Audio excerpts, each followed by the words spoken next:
વાહનો સાથે મહુવા પહોંચ્યા। માયાભાઈના ઘર સામેથી પસાર થતાં જ કર્યું આવું। કોળી સેનાએ બતાવ્યો પોતાનો પાવર। ઇતિહાસમાં પહેલીવાર આવું બન્યું। મિત્રો, બગદાણા ગુરુ આશ્રમમાં થયેલા હુમલાનો વિવાદ વધુ આગળ વધે તેવું લાગી રહ્યું છે। આશ્રમના સેવક અને પૂર્વ સરપંચ નવનીતભાઈ બાલદિયા પર થયેલા જીવલેણ હુમલા બાદ તેમના સમર્થનમાં સુરતથી એક મોટો કાફલો બગદાણા તરફ પહોંચ્યો હતો। 200થી વધુ વાહનો સાથે મહુવા પહોંચ્યો કાફલો। મિત્રો, આ કાફલો 200થી વધુ વાહનો સાથે મહુવા પહોંચ્યો હતો, જ્યાં કોળી સમાજના યુવાનો પણ વાહનો લઈને જોડાયા હતા। આ કાફલાનો મુખ્ય હેતુ ઝડપી તપાસ પ્રક્રિયા અને ન્યાયની માંગ કરવાનો છે, તેમજ નવનીતભાઈ બાલદિયાને મળીને તેમને સાંત્વના આપવાનો છે। આ વિવાદની શરૂઆત થઈ જ્યારે નવનીતભાઈ બાલદિયા પર જીવલેણ હુમલો કરવામાં આવ્યો અને તેમાં પ્રખ્યાત લોક સાહિત્યકાર માયાભાઈ આહીરના પુત્ર જયરાજ આહીર વિરુદ્ધ આરોપો લગાવવામાં આવ્યા। કોળી સમાજ ન્યાય માટે ઉતર્યો રસ્તા પર।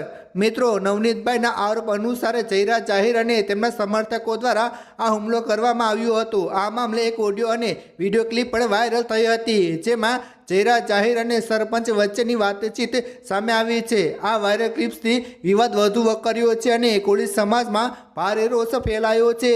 સ્પેશિયલ ઇન્વેસ્ટિગેશન ટીમની રચના। મિત્રો, પોલીસે આ કેસમાં એસઆઈટી ટીમની રચના કરી છે, જેમાં કોળી સમાજના દિગ્ગજ નેતાઓ પણ તપાસમાં સામેલ છે। જો કે નવનીતભાઈ અને તેમના સમર્થકોનું કહેવું છે કે તપાસ પ્રક્રિયા ધીમી છે અને તેઓ જયરાજ આહીર વિરુદ્ધ ફરિયાદ દાખલ કરવા માંગે છે।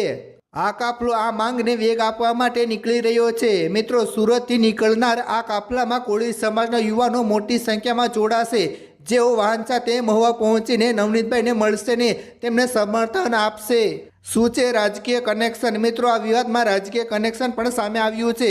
વર્ષે 2017ની વિધાનસભા ચૂંટણીમાં માયાભાઈ આહીરે કોંગ્રેસના ઉમેદવારને સમર્થન આપ્યું હતું, જેના કારણે ભાજપના હીરા સોલંકીની હાર થઈ હતી।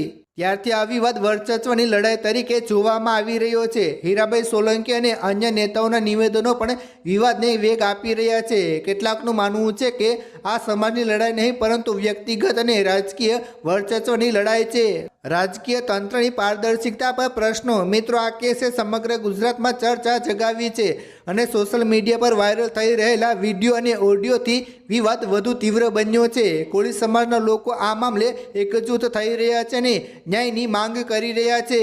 આ કાફલો આ માંગને વધુ મજબૂતી આપશે અને તપાસને વેગ આપવા માટે દબાણ કરશે। આગામી દિવસોમાં વિવાદમાં વધુ વિવાદ જોવા મળી શકે છે, જેમાં પોલીસ અને રાજકીય નેતાઓની ભૂમિકા મહત્વની રહેશે। આ ઘટના ગુજરાતમાં સામાજિક અને રાજકીય તંત્રની પારદર્શિતા પર પ્રશ્ન ઊભા કરી રહી છે। મિત્રો, તમે આ બાબતે શું કહેવા માંગો છો? નીચે કમેન્ટ જરૂર કરજો અને જેમ બને તેમ આ વિડીયો શેર કરો, લોકોને દેખાડો। ધન્યવાદ।